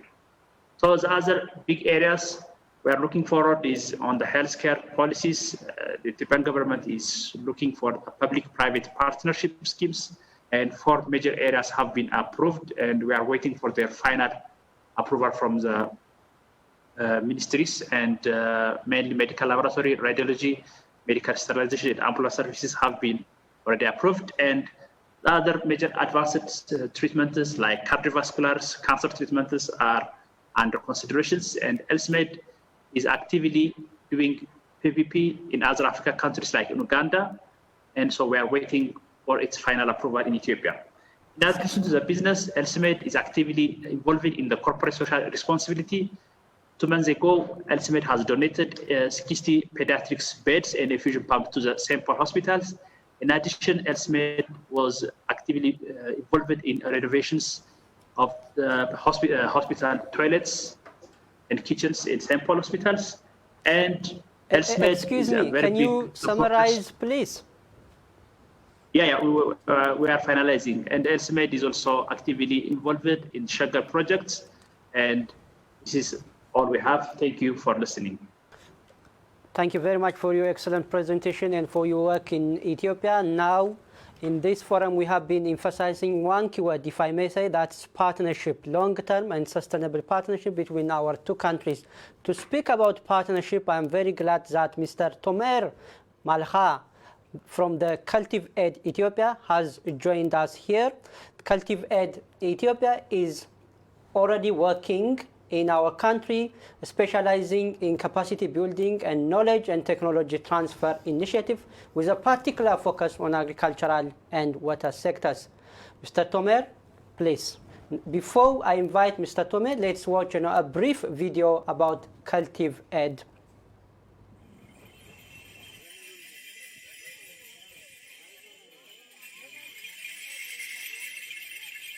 My name is Tomer Malchi. I'm the executive director of Cultiv-Ed. Cultiv-Ed is an Israeli NGO. We have been working in Ethiopia since 2013. We work on agriculture, we work on water, we look at nutrition, and we look for a connection on how to address these issues in Ethiopia with an emphasis on how to build the knowledge, how do we create knowledge, how do we develop people to have knowledge in order to implement solutions.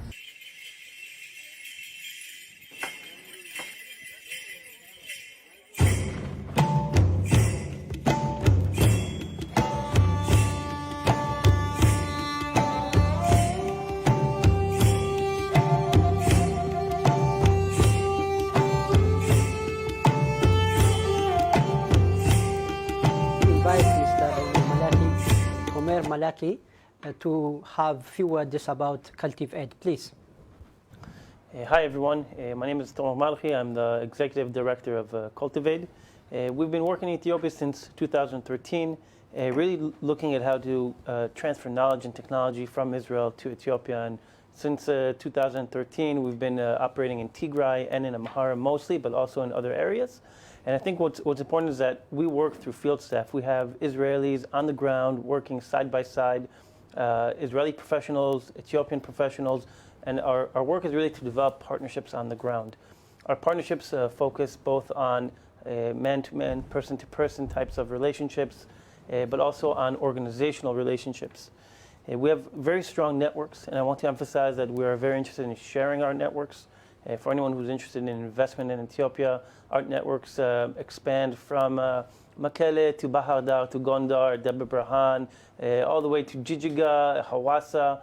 We know academics, professionals, companies, investors in Ethiopia all over who are searching for Israeli investors to work with them.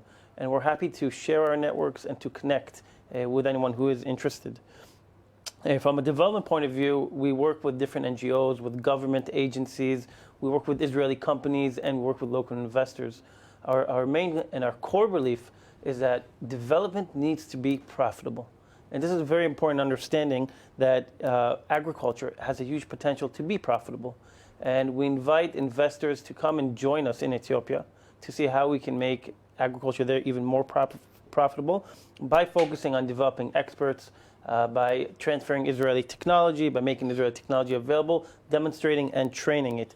We're looking to really build bridges between Israel's agricultural ecosystem and that of Ethiopia.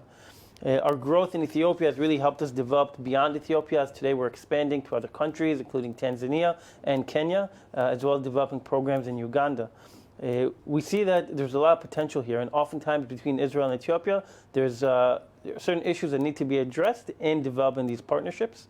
We've seen, from my experience, a lot of times the Israelis will come with ideas or business models. Ethiopians have great ideas of being the local partner on the ground. And oftentimes the missing component is finance. So this is something that really is often missing, especially when we look at the issue of the beer and dollar and taking currency out and in of the country, something that could be addressed and needs to be addressed for investment to occur.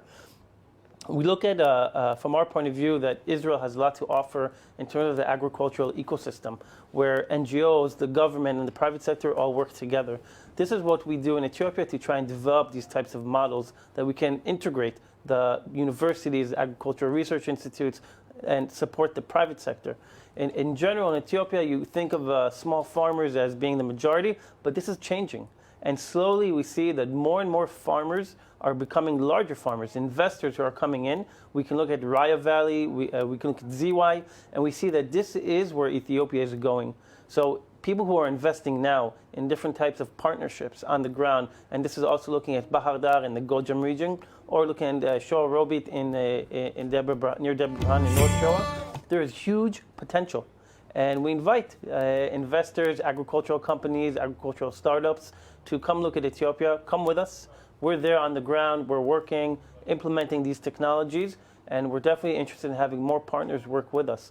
The most important thing that we're doing right now is building the capacity, building training programs to get young people to have the skills in order to work, to create businesses, to create the enterprises that will lead Ethiopia's agricultural industry into the next century. We're very glad to be part of government programs like the Sokoto Declaration, working with the agricultural, working with the health ministry, working with regional governments. And we're happy, as I said in the beginning, to share these networks with anyone who's interested. So I look forward and come to Ethiopia. Thank you very much, Mr. Tomer Malahi, for emphasizing the importance of partnership to enhance the profitability and productivity of the agricultural sector, which, as you know very well, remains the top priority of the Ethiopian government. Thank you very much again. Now let me invite our next speaker, Mr. Tamrat Wubatu, who is a managing director of the Green Mark Herbs Company, which is already operating in Ethiopia. Mr. Tamrat, please, you have the floor.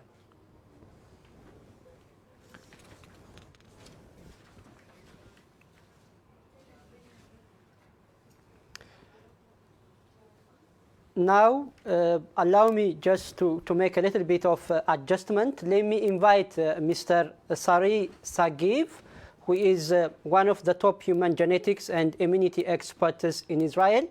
And she will be speaking about the impact of COVID-19 on FDI.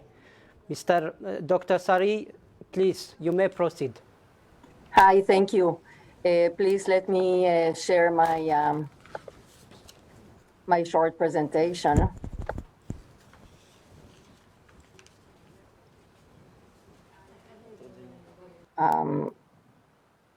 Okay, so thank you very much for inviting me. My name is Sari Sagiv, and actually, I was asked to speak a little bit about COVID diagnosis and strategy. I'm an immunologist and I work for the biggest HMO here in Israel. I manage the diagnostics and pharma. So since the beginning of the pandemic, I've been involved in everything that it has to do with diagnosis and kits.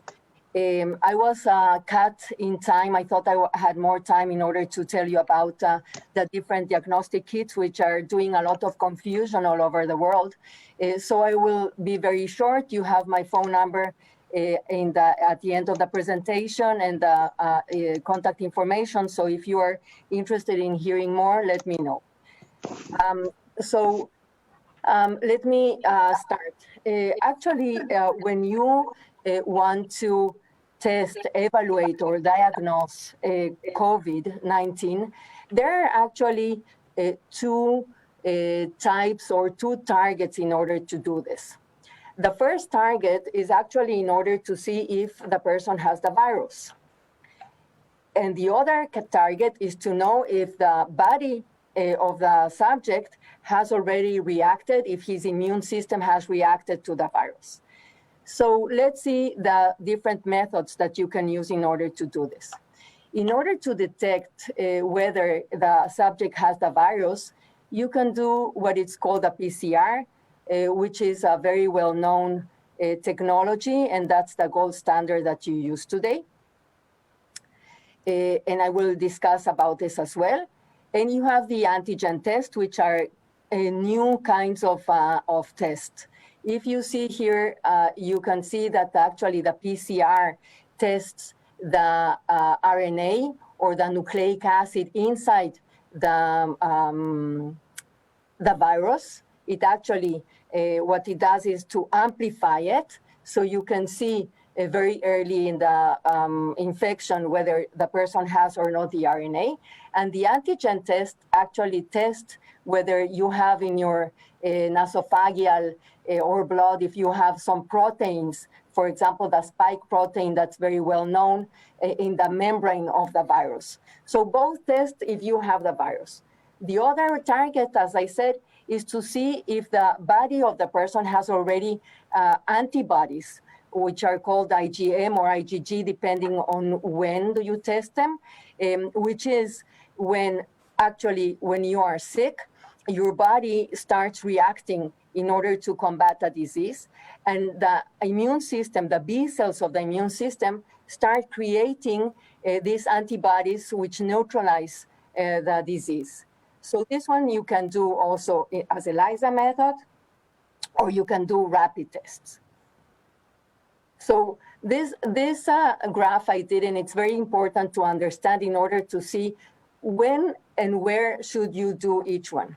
So if you take this Y, it's actually the level of the target or the analyte that you're testing, and X is actually the day of infection, or the time from infection throughout the disease.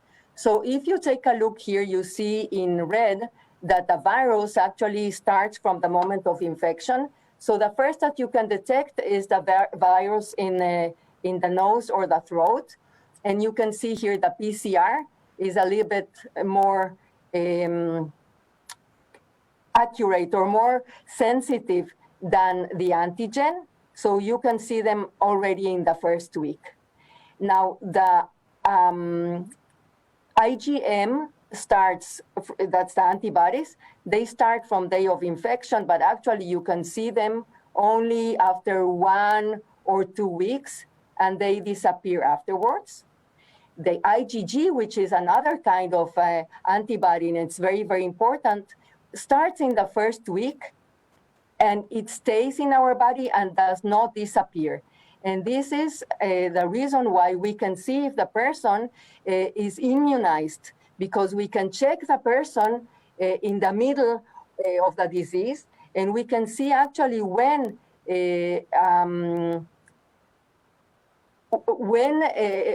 and where is this person in terms of infection or not. I'm not going to discuss about this.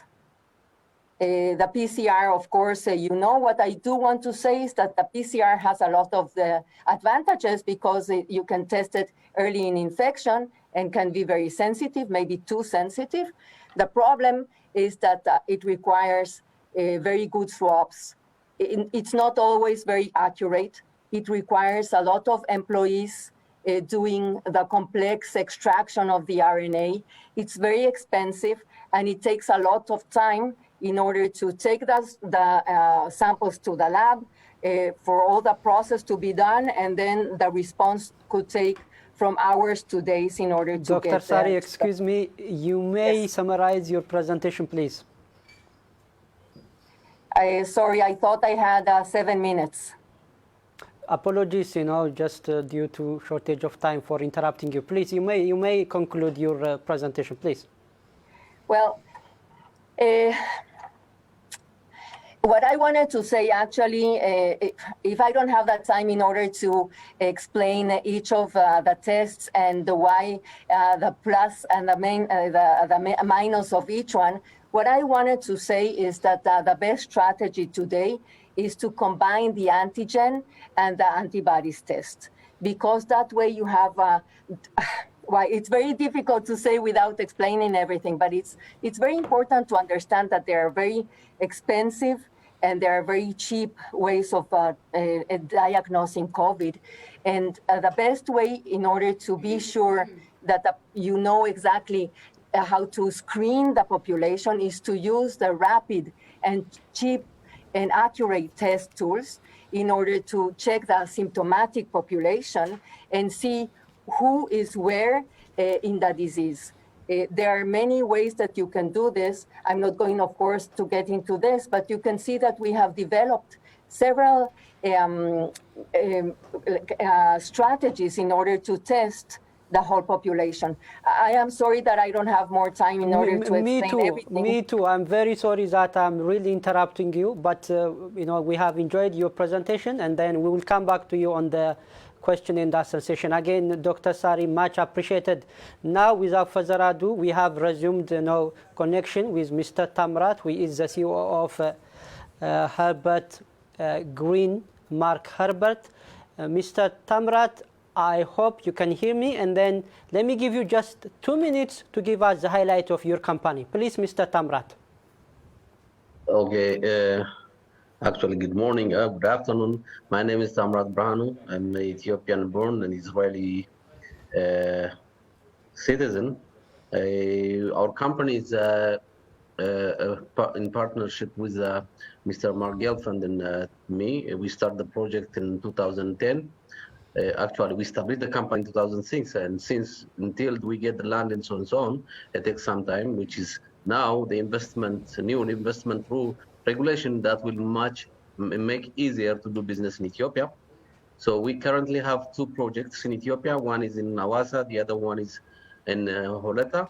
We are producing fresh herbs and vegetables that we export to Europe and Russia. Currently, we have around 700 workers in both farms. We develop a product that it was not easy to produce in Ethiopia and sell it into the conservative market of Europe, especially UK. So currently, our company is one of the branded producer of fresh herbs and vegetables. That is, you can find our produce in UK supermarket, European supermarket, and Russian supermarket and retail shops. This is what we have, and for the time you give me, it is very, very short. So I think we are now one of, I can't say the leading on the fresh herbs in Ethiopian business, and we hope to do more projects. Currently, one of our project is a poultry farm that we have layers of 26,000 chickens that produce also around 25,000 eggs every day to the local market. And we are willing to go to other ventures just like coffee and avocado production. So we are in the process of getting lands and anything that is related to this project. That's Green Mark Herbs. Thank you for the time that you give me.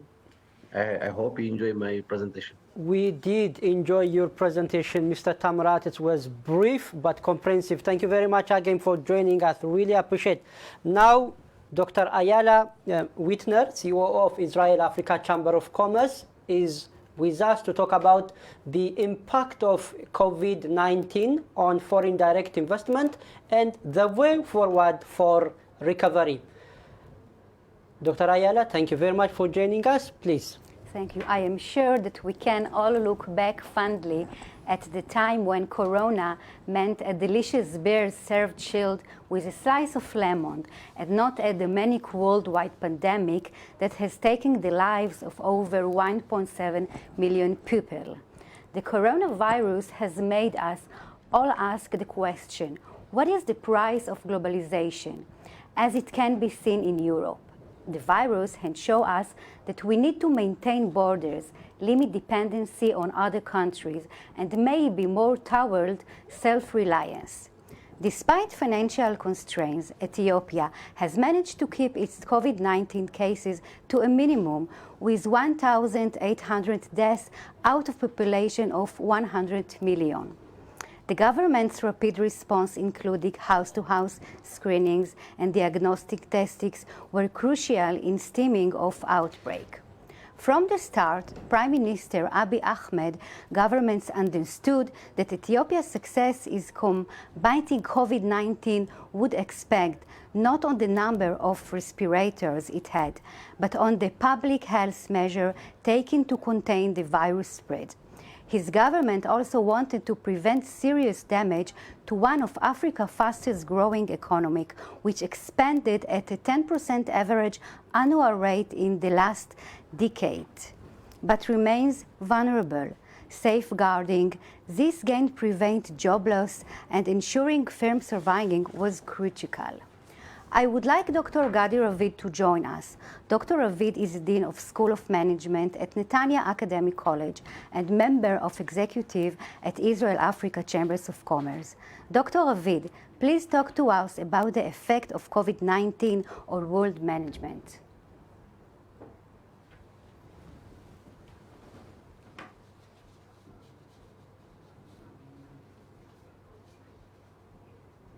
He's not.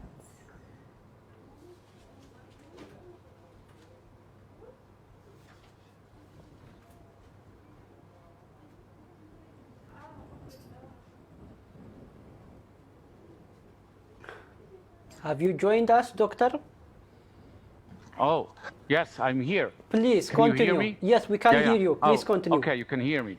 Okay, so you heard me so far, and instead of talking generally about management, I would just connect myself for the next minute and a half to what I've heard before. And all the honored guests talked about agriculture and other investments.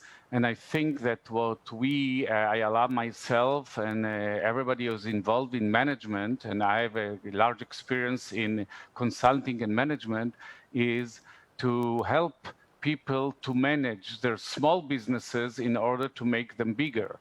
And as Ayala said before, the fact that Ethiopia had so little number of sick people is because it was managed well. Yes, we heard that we have a vaccine already. By the way, I was vaccinated this morning, so I'm about one of the first 1,000 people in Israel that were vaccinated so far.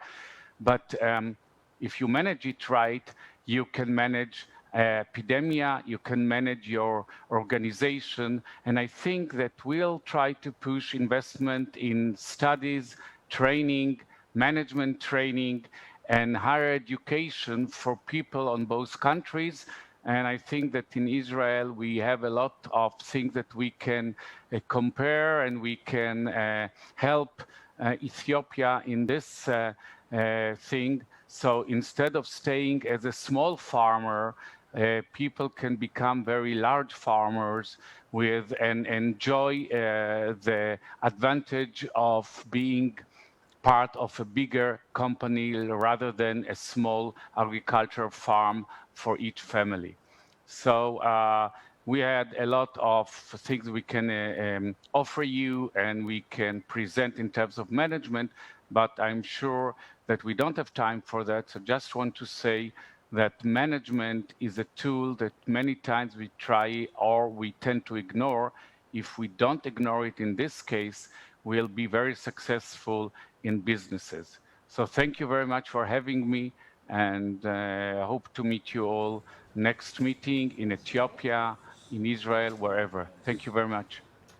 Thank you very much, Doctor. Really appreciate for joining us and for your very brief and comprehensive presentation. We have heard from distinguished Ethiopian government officials about the excellent investment environment, and we were also happy to hear from those who have already invested in Ethiopia, taking advantage of this favorable investment environment. This forum is all about action and to look forward so that we can enhance the investment opportunities between Ethiopia and Israel. To take us through what we have discussed so far, I'm very honored and pleased Ambassador Avi Granot, the former Israeli ambassador to Ethiopia and the current board member of the Israeli-Africa Chamber of Commerce, had already joined us here. Ambassador, it's an honor to have you here. What's your take so far? I have to tell you that this set of presentation tell us about the tremendous potential that exists in the relationship, the economic relationship between the two countries. And I think any way you look, the sky is the limit. The sky is the limit. I think that we have learned a lot about the different issues that could attract the Israeli business community. But we are very practical people. At the Chamber of Commerce, at the Israel-Africa Chamber of Commerce, we are so practical that we are already looking beyond the period of the coronavirus. And I think one of the things that we would like to organize in the Chamber of Commerce is a business delegation that will go to Ethiopia to see, not just to hear about the potential. And we have seen some Israeli business people of Ethiopian origin, and not only of Ethiopian origin, who are already very busy in Ethiopia, in various parts of Ethiopia and in various fields. We have seen health, we have seen agriculture, we have seen other fields as well. And our hope is that a nice, large business delegation would be able to come to Ethiopia in the near future, hopefully by this time next year, and would see in a real sense, in a practical sense, what are the possibilities of investment, what are the possibilities of purchase, what are the possibilities of development of stronger relations.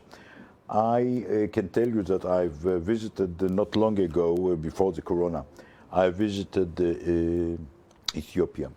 And when I saw the kind of agricultural goods that are shipped to Europe, to the United States, in tremendous quantities, I think that they can provide to not only to African countries, but to Israel a lot.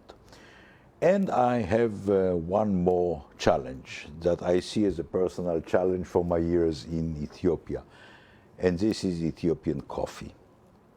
I think that Ethiopian coffee, not only the word coffee comes from Ethiopia, from Kaffa, and the Ethiopian coffee in my mind is without any doubt the best, the strongest, the best quality. It's still not very well known in Israel. So I have taken the task of trying to promote Ethiopian coffee in Israel, and I think this is one of the more things that we should be doing. So all in all, to summarize, what I consider to be a very fruitful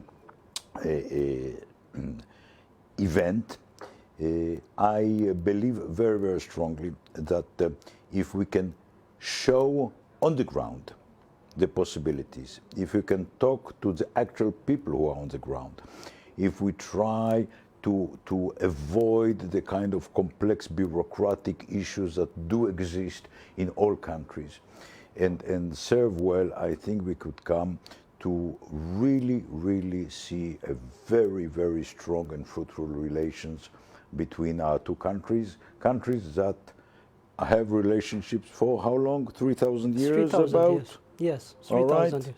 3,000 years. Exactly. So the only thing we have to do is just continue it. Ambassador, thank you very much for your serving to promote, the historical friendship between our two countries, and for taking the task of promoting Ethiopian coffee here in Israel. Thank you for joining us. It has been an honor. Distinguished guests, Excellencies, ladies and gentlemen, we are approaching to the end of this investment forum. We have heard from distinguished Ethiopian government officials who have committed and expressed their readiness to closely work with Israeli investment community.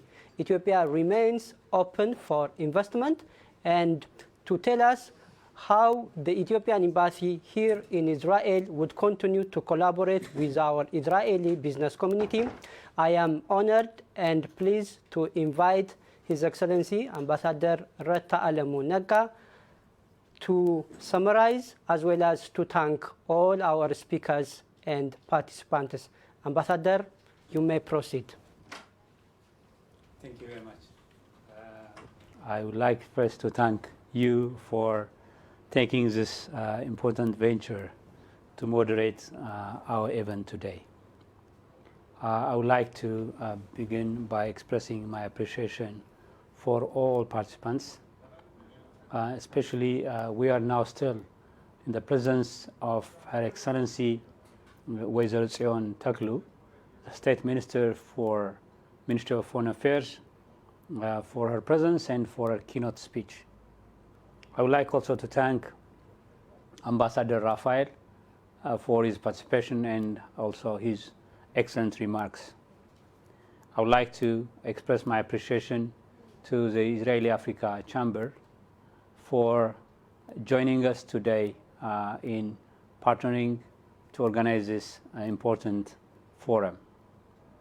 I would also like to thank Mr. Temesgen, the Deputy Commissioner for the Ethiopian Investment Commission, for his presentations. I have to thank His Excellency Ato Seleshi for also his contribution in this event. We have been working together in bringing Ethiopian tourism to Israel. In the past 3 weeks, we have partnered to join hands to work on a virtual tour, which we have the commitment to continue to work. I would like to express my appreciation to Mr. Ariel Dorov from JDC, to Kolam Ventures, and their efforts. They have started a long venture reaching out to smallholder farmers and creating enabling conditions for farmers to reach out to the technology that would enable them to increase productivity. So I would like also to thank Ato Jacob Takele from the Florabeg agro industry. I would like to thank Ato Ubetu. I would like to thank also Ato Tamiru Brhanu for their presentation. I would also like to thank Mr. Tomer Malachi for his also presentations and also for his remarks, especially in creating partnership between Ethiopia and Israel, focusing on agriculture, but also on other sectors. Last but not least, I would like to thank from the Israeli Chamber, both Dr. Ayala and also Ambassador Avi Granot for partnering with us in organizing this event and for taking part in this forum. I would like to thank Dr. Shari for her remarks taking part in our event. There are, in fact, questions and issues raised by many of the participants, especially those taking part behind the scene in this event. There are about 70 participants in our Zoom event who take part in this, and we are today, we're delighted to have all these participants, and if there are issues or comments that you would like to bring forward at this point, we can, I think, we can give some two personalities to raise their hands and ask questions before we make our concluding remarks. And then I would also like to open the floor for discussions and the final remarks by Her Excellency Wezero Zion and also His Excellency Ato Temesgen. Thank you very much.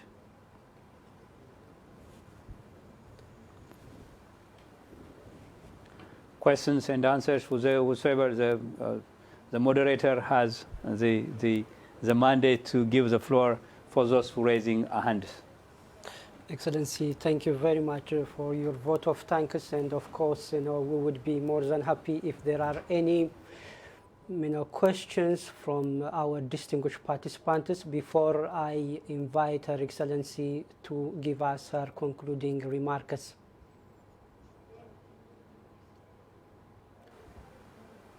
If I may add, given the time that we have, the embassy remains at your service at any time. If you have any questions, we would be honored to continue to answer those questions, as well as to work with you so that we can realize the investment opportunities that Ethiopia has in many sectors, as it has already been presented this morning.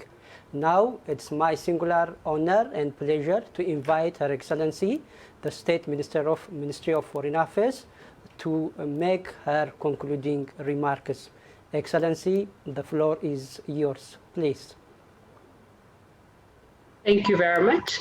It has been a very interesting forum for the participation, the presentations. I believe the very diverse way of presenting different businesses in Ethiopia, as well as remarks by different Israeli fellows. So I would say thank you very much for organizing this event, because it was really useful, fruitful, a learning session, I would say educational, as well as an invitation for so many people to come and also visit Israel. So two ways, which is really important, I believe. And I would like to personally thank our official ambassador, Ambassador Reta, but also the Israeli ambassador in Ethiopia as well, but also the not official ambassadors who are the investors, the Israeli investors in Ethiopia, who have been able to present what they've been working on, and also, inviting people. I think the testimonies are really important in actually having people show interest in not only investing in Ethiopia, but also visiting Ethiopia. So it has been a very successful forum. I guess this is not, I would say this is not going to be the last one. We would continue conversing, and hopefully with a better management of COVID, people would be able to travel to each other countries, and I guess the relationship would continue to strengthen to the level that it should be. And I'm sure that everybody is eager to, to invest, to visit, and also to liaise with different companies. I encourage everybody to continue the conversation, as well as tap on our embassy if you are in Israel to get information, as well as you can come our way as well.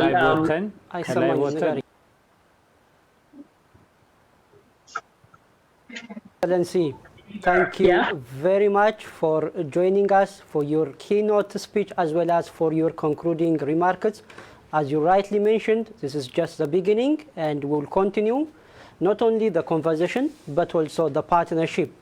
Again, let me just invite His Excellency Ambassador Rata, I believe this time just to say thank you very much and goodbye. Ambassador, please. Thank you very much. Excellencies, ladies and gentlemen,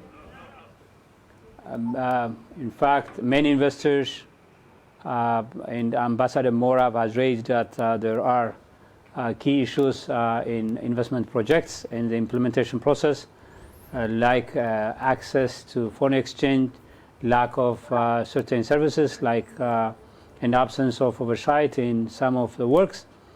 And let me conclude by stating that today we are now promoting Ethiopian investment opportunities to create an effective model for collective engagement with Israeli companies and to make a case open for a long-term investment approach.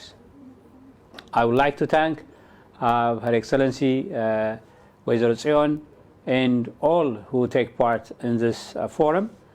This is not, as she said, this is not the last. This will be the first one, but hopefully with changes in that we have overcoming the pandemic, we will be able to meet not virtually but physically together.